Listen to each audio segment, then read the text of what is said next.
Episode 7. My information certainly helped dispose of Sirius Black, though I give you full credit for finishing him off. He inclined his head and toasted her. Her expression did not soften. You are avoiding my last question, Snape. Harry Potter, you could have killed him at any point in the past 5 years. You have not done it. Why? Have you discussed this matter with the Dark Lord? Asked Snape. Hey, wait. I am asking you, Snape. If I had murdered Harry Potter, the Dark Lord could not have used his blood to regenerate, making him invincible. You claim you foresaw his use of the boy, she jeered. I do not claim it. I had no idea of his plans. I have already confessed that I thought the Dark Lord dead. I am merely trying to explain why the Dark Lord is not sorry that Potter survived, at least until a year ago. But why did you keep him alive? Have you not understood me? It was only Dumbledore's protection that was keeping me out of Azkaban. Do you disagree that murdering his favorite student might have turned him against me? But there was more to it than that. I should remind you that when Potter first arrived at Hogwarts, there were still many stories circulating about him. Rumors that he himself was a great dark wizard, which was how he had survived the Dark Lord's attack. Indeed, many of the Dark Lord's old followers thought Potter might be a standard around which we could all rally once more. I was curious, I admit it, and not at all inclined to murder him the moment he set foot in the castle. Of course, it became apparent to me very quickly that he had no extraordinary talent at all. He has fought his way out of a number of tight corners by a simple combination of sheer luck and more talented friends. He is mediocre to the last degree, though as obnoxious and self-satisfied as was his father before him. I have done my utmost to have him thrown out of Hogwarts, where I believe he scarcely belongs.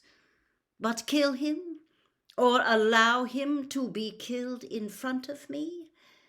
I would have been a fool to risk it with Dumbledore close at hand.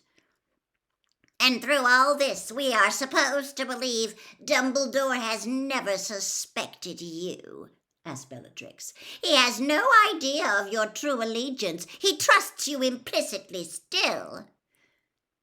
I have played my part well, said Snape, and you overlook Dumbledore's greatest weakness. He has to believe the best of people.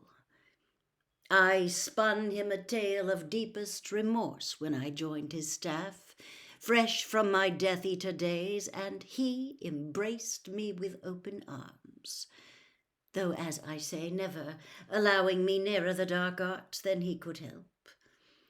Dumbledore has been a great wizard. Oh, yes, he has, for Bellatrix had made a scathing noise. The Dark Lord acknowledges it. I am pleased to say, however, that Dumbledore is growing old. The duel with the Dark Lord last month shook him.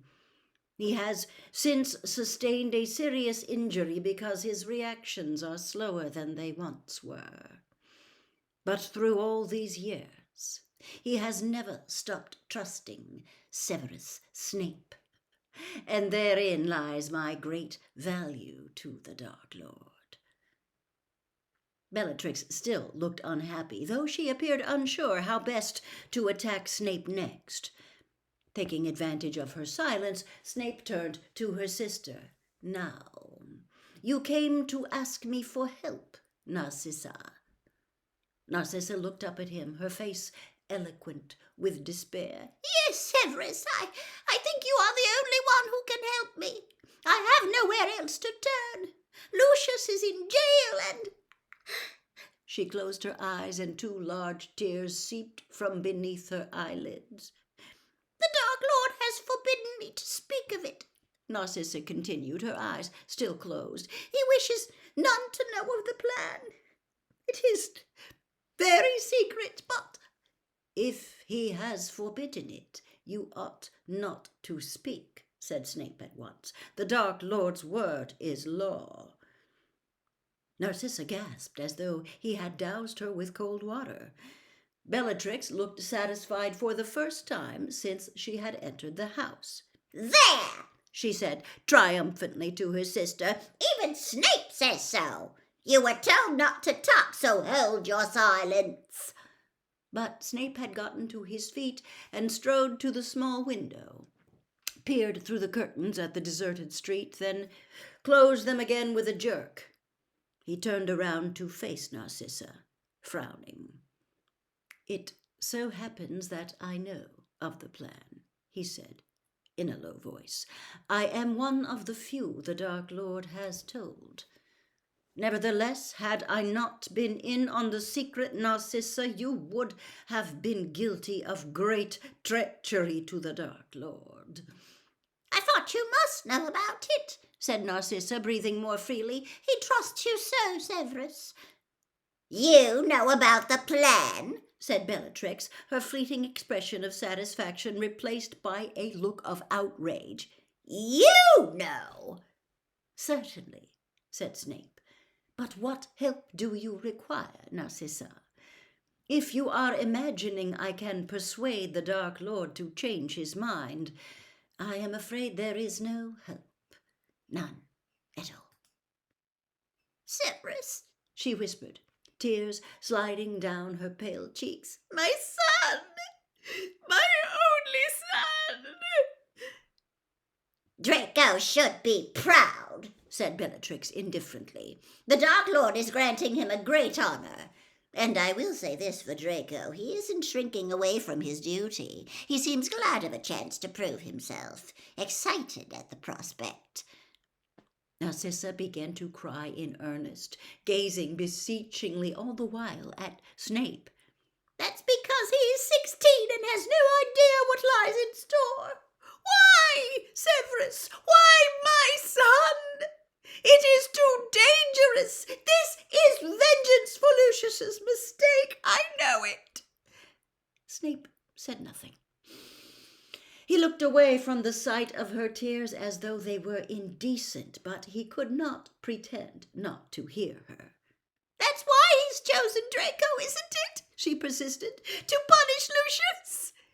If Draco succeeds, said Snape, still looking away from her, he will be honored above all others. But he won't succeed, sobbed Narcissa. How can he when the Dark Lord himself... Bellatrix gasped. Oh. Narcissa seemed to lose her nerve.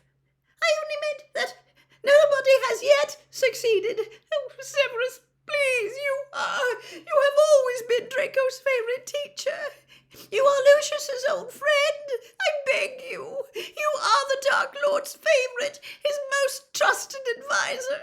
Will you speak to him? Persuade him?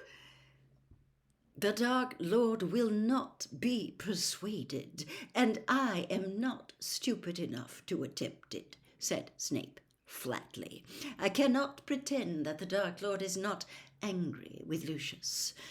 Lucius was supposed to be in charge. He got himself captured along with how many others, and failed to retrieve the prophecy in the bargain. Yes, the Dark Lord is angry, Narcissa, very angry indeed. Then I am right. He has chosen Draco in revenge, choked Narcissa. He does not mean him to succeed. He wants him to be killed too.